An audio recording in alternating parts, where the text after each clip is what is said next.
Hey YouTube, this is Mr. MPQ, your source in the Southwest for all things Marvel Puzzle Quest, coming to you from Phoenix, Arizona on this fine Sunday, July 10th, 2016.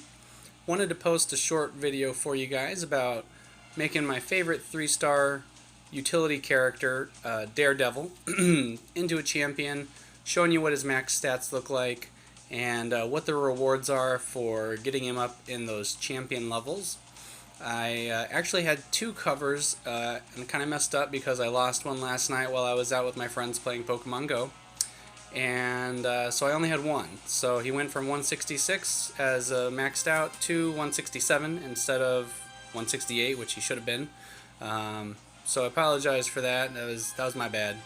And also this morning I had to make a grocery run with my wife, and was caught up at the store, and I had about 60 seconds or less to claim the reward, so I went ahead and just did it anyways while I had him available before I lost the second cover. So I don't have that on video to share with you guys, but he was at level 130. It cost about roughly 82,000 of the purple ISO to get him up to 166, and then 7,500 to champion him, being a 3-star just like any other 3-star character in Marvel Puzzle Quest.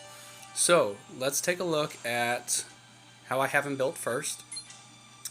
I have him at 535, and I might play with this now that he's championed, and I can kind of mess around with the abilities, which you can do with any championed character if you were previously unaware. Once they're championed, you can adjust their abilities to any formation that you see fit, and you can change it back at any time. So that's one of the nice benefits of having a championed character. Maybe even if you don't have extra covers to boost them with for higher levels, it is handy to be able to adjust depending on the event or the team ups that you have. Maybe you want to strengthen an ability or weaken a different one if it's not useful to you. Highly recommended to get those characters championed whenever you have the ability to do so. And so right now, as you can see, 535 build, radar sense at his current level converts 5 random enemy strike, protect, or attack tiles to basic tiles, and deals 576 damage for each tile converted. So that's 5 times 576 if there are so many tiles on the board. You can also use this to clear less than that, but it's not going to be as effective in damage. It's perfect for fighting like Bullseye, for example, because you have to match purples to fire off this ability. Each purple tile, when you're fighting against Bullseye, creates a defense tile.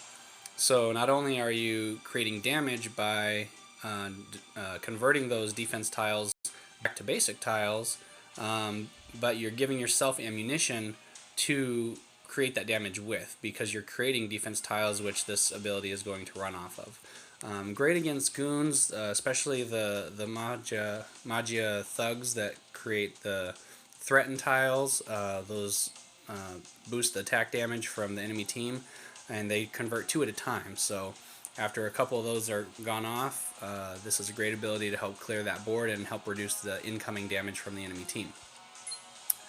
Level 3, Billy Club. I do like this one because it's a repeat stun. You just have to shoot it off once as long as the countdown tile doesn't get matched.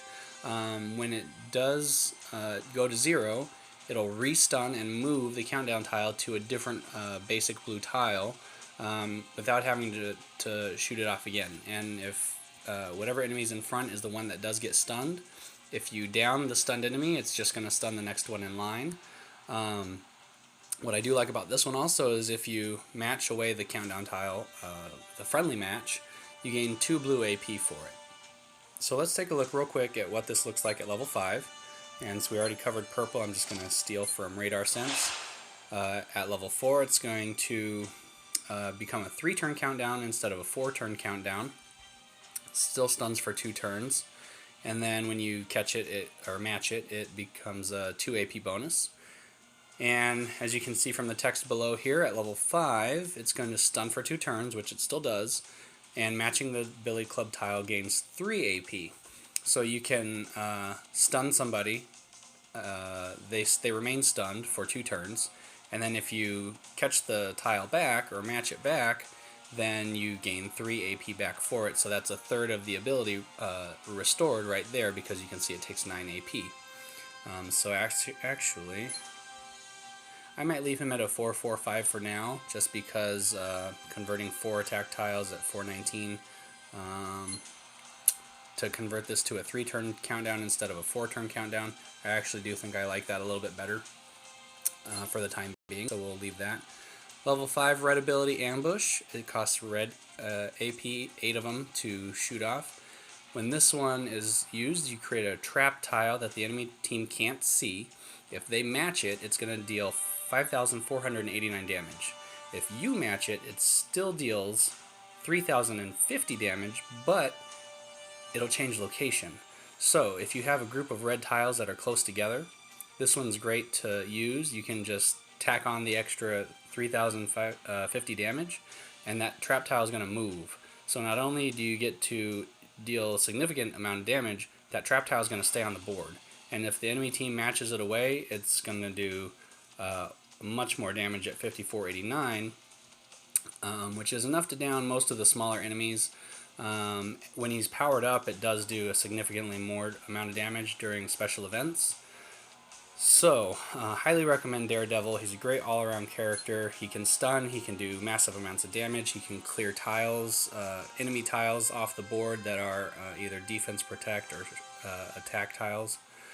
I said that defense and protect is the same word. Protect, attack, or strike tiles. There you go. Those are the words I was looking for. And just a little tidbit on Daredevil if you don't have him already. Just tells you about his backstory. Matt Murdock, lawyer by day, Daredevil by night. Pretty much a badass. And if you haven't watched the series on Netflix, there are seasons 1 and 2 available. Highly recommend it. It's a little dark for the younger crowd, but if you're into the Marvel Universe, it's great action sequences, especially season 2. They added Punisher and Elektra. Very well done. I love Vincent D'Onofrio as Kingpin, and just the cinematography is great, so I highly recommend that. Let's take a look now at his perks for becoming championed and what those extra levels include. As you can see, you get your regular sets of ISO hero points, ISO command points, ISO hero points, ISO, and then each character gets a specific bonus character in their reward set. So for Daredevil, it is Elektra. Since Daredevil's a 3-star, there is no 4-star Daredevil. You're going to get 4-star Elektra. And by the time you get all the way to the end of this, there should be one of each color that you're getting. So here goes Elektra's purple at 183. I'm just going to quick scroll down here. And then you're going to get Elektra red ability at 223. Another legendary recruit token there, which I already picked up the one from championing Daredevil, but I haven't spent it yet. I was saving that for you guys. Another legendary token, 239. Command points, blah, blah, blah. Recruit token. And then Elektra Black ability at 265. And then at 266, 100 levels higher than the original max level. At 166, there is another recruit token for the legendary pack. So, let's get to Recruitin. You know this is my favorite part here. Adding to the roster, boosting the characters that I have. We've got the latest Legends pack available. That is the extra token that I got from championing Daredevil. And survey says 5-star. I think I saw an Iron Man back there. I did. Winning team. That's his red ability. I don't have that one yet, so that's very exciting. We're going to go back to the roster, and you can see I have 1 Girl Friday, which is his blue, 2 House Party Protocol. We're going to go ahead and tack on this winning team red, so I now have a complete ability suite of red, yellow, and blue for my 5-star Iron Man from the Civil War event. And we're going to just, boom, put that there. So, red ability, winning team. If we can't work together, we're no better than the bad guys. It's a quote from Tony Stark in the Civil War storyline there. Iron Man deals 1632 damage to the target, plus an extra 707 damage for every Team Iron Man ally on his team. Now, if you're not familiar with what that means, during the Civil War, obviously, Iron Man, Tony Stark, and Steve Rogers, Captain America, were on opposite sides of a fight. There were certain heroes that fought alongside Iron Man, certain heroes that fought alongside Team Cap. If you haven't seen the movie yet, I won't spoil anything, but I highly recommend you watch it. It's a great piece of the MCU, Marvel Cinematic Universe storytelling. It doesn't include as many heroes as the comic did, but that was obviously due to some of the character rights for different studios and budget for paying all those actors and CGI and blah blah blah, lots of reasons. But still a great movie nonetheless. So for example, let's see, what's one that I know? Well, no, not Nick Fury, he wasn't part of it. So let's go with, obviously, Captain America.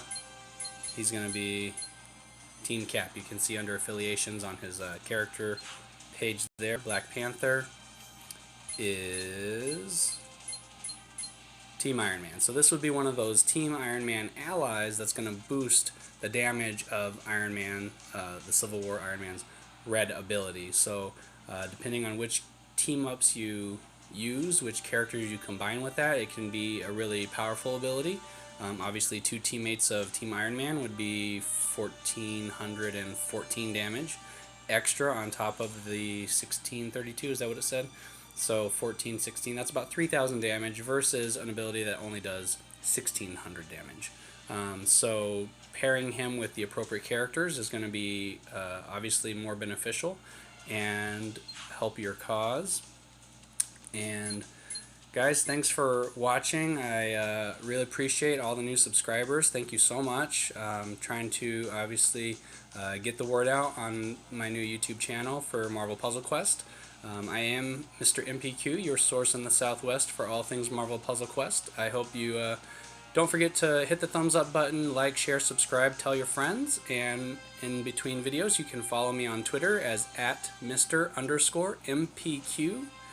And as always, I do look forward to the next Crash of the Titans. It's coming up here in the next couple days. I'll be posting that as soon as I get it done. And hope you guys enjoy the rest of your weekend, what's left of it. And until next time, keep on questing.